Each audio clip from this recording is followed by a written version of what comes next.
welcome back to my channel. Thank you so much for joining me on A to B's Books. I'm doing another weekly recap where I let you know what I've been reading, watching, and any sort of news or any other happenings in the bookish world. So last week I was telling you about the book that I would be starting, which was The Massey Murders by Charlotte Gray. And I'm actually about 125 pages in, which is the equivalent to about 36%. And I'm really enjoying it. Oops, sorry. Yeah, and I'm really liking it. It is a bit info dumpy, but it kind of goes on tangents, but like historical tangents. So I really like it. I'm learning a lot, not only about, the Masseys, the suspected murderer, but also just like life in general in the 1950s in Toronto and Canada. So for those reasons, I'm really enjoying it. I've made very little to no progress in the Blue Sisters by Coco Mellors. I just don't want to put it on. Like, I've had multiple long drives where I should be like listening to it, and I just like can't force myself to do it. But now it's kind of crunch time, but I think I saw that I only have like 6 hours left at the reading pace that I'm on. So I feel a little less pressure. I'll get it done. I'm also still watching Bon Appetit, Your Majesty. I have one episode left, and then the last 2 episodes of the season air this coming Saturday and Sunday. There might only be one book on the new books coming out this week, but it is a mighty one. It is The Impossible Fortune by Richard Osman, the author of The Thursday Murder Club, and it is the 5th book in the series. So I'm so excited to be joining up with the gang again. It's 100% going to be my next read. And here is the synopsis. It's been a quiet year for the Thursday Murder Club. Joyce is busy with table plans and first dances. Oh, right, because her daughter's getting married. Elizabeth is grieving. Ron is dealing with family troubles, and Ibrahim is still providing therapy to his favorite criminal.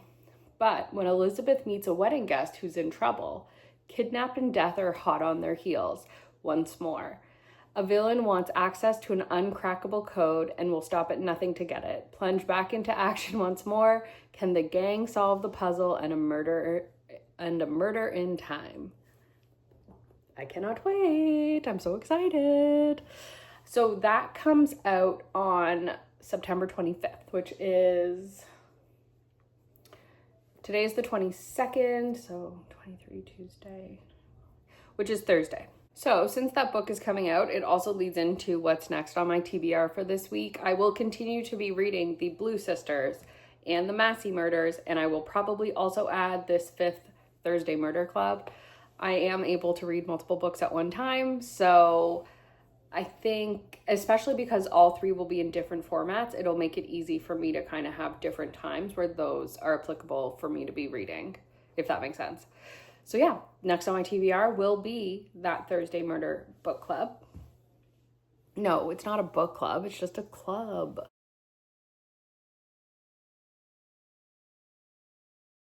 And last week, so again, I have no drama. Can there be drama in the book space, please? I would like to crawl down a deep, dark rabbit hole. But I mean, I guess it's good that there's no drama. However, going back to what I was discussing last week about, do books need age classifications, let's call it? I'm kind of forgetting. Ghostly Bookish had a comment regarding this topic, and I thought what she mentioned was really interesting for 2 reasons. One, she mentions that she was reading, stuff she had no business reading while she was a kid, and same. And I turned out perfectly fine and well adjusted. You sure about that? So it's obviously not the end of the world. And 2, it does ultimately lie on the parents' responsibility to take an active role in understanding the content that their kids are consuming. And I think that's important across the board when it comes from like all social medias, books, movies, TV shows, music, everything. And ultimately the burden lies on the parents, and I do agree with that as well. So thank you so much for commenting, Ghostly. And if anyone has any drama that's happening, please send it my way. I'm trying to get on that side of TikTok, but right now that is not the case. But that's where I'll end it here this week. Thank you so much for joining me, and I will see you next week. Also, I will be sprinting this Sunday. I had said on my previous sprints that I'd be away, but that's actually 2 weeks from now. So I will see you on Sunday if you're able to make it for sprints. All right, thanks so much. Bye.